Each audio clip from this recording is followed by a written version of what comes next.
एक प्रतापी गुरु थे जो अपने सभी शिष्यों से बहुत प्रेम करते थे। अपने शिष्यों के हर गुणों और कमियों के बारे में पता कर उन्हें भविष्य के लिए तैयार करते थे। उनका एक ही मात्र लक्ष्य था कि उनका हर एक शिष्य जीवन के हर पड़ाव पर हिम्मत से आगे बढ़े। उनके सभी शिष्यों में एक शिष्य था जो अत्यंत भोला था, स्वभाव का बड़ा ही कोमल और सरल विचारों वाला था, लेकिन वह बहुत ज्यादा आलसी था। आलस के कारण ही उसे कुछ भी पाने का मन नहीं था। वो बिना कर्म के मिलने वाले फल में रुचि रखता था। उसका यह अवगुण गुरु को बहुत परेशान कर रहा था। वे दिन रात अपने उसी शिष्य के विषय में सोच रहे थे। एक दिन उन्होंने पारस पत्थर की कहानी अपने सभी शिष्यों को सुनाई। इस पत्थर के बारे में जानने के लिए सबसे अधिक जिज्ञासु वही शिष्य था। यह देख गुरु उसकी मंशा समझ गए। वे समझ गए कि यह आलसी है, इसलिए उसे इस जादुई पत्थर की लालसा है। लेकिन ये मूर्ख यह नहीं जानता कि जो व्यक्ति कर्महीन होता है उसकी सहायता तो स्वयं भगवान भी नहीं कर सकते, और ये तो बस एक साधारण पत्थर है।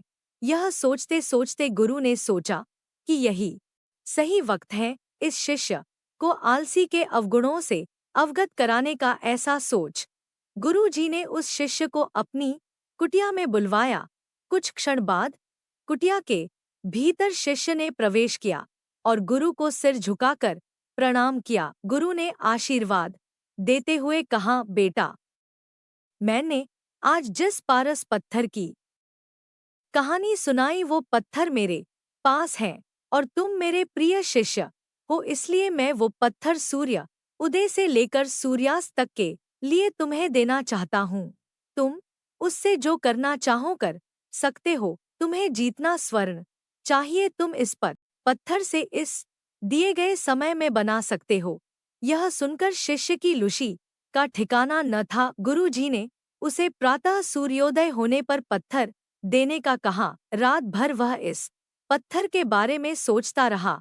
दूसरे दिन शिष्य ने गुरु जी से पत्थर लिया और सोचने लगा कि कितना स्वर्ण मेरे जीवन के लिए काफी होगा, और इसी चिंतन में उसने आधा दिन निकाल दिया। भोजन कर वो अपने कक्ष में आया। उस वक्त भी वह उसी चिंतन में था कि कितना स्वर्ण जीवन व्यापन के लिए पर्याप्त होगा, और यह सोचते सोचते आदतानुसार भोजन के बाद उसकी लग गई, और जब खुली तब दिन ढलने को था और गुरुजी के वापस आने का समय हो चुका था। उसे फिर कुछ समझ नहीं आया। इतने में गुरुजी वापस आ गए और उन्होंने पत्थर वापस ले लिया। शिष्य ने बहुत विनती की, लेकिन गुरु जी ने एक ना सुनी। तब गुरु जी ने शिष्य को समझाया, पुत्र, आलस्य व्यक्ति की समझ पर लगा ताला है। आलसी के कारण तुम इतने महान अवसर का लाभ भी ना उठ सके। जो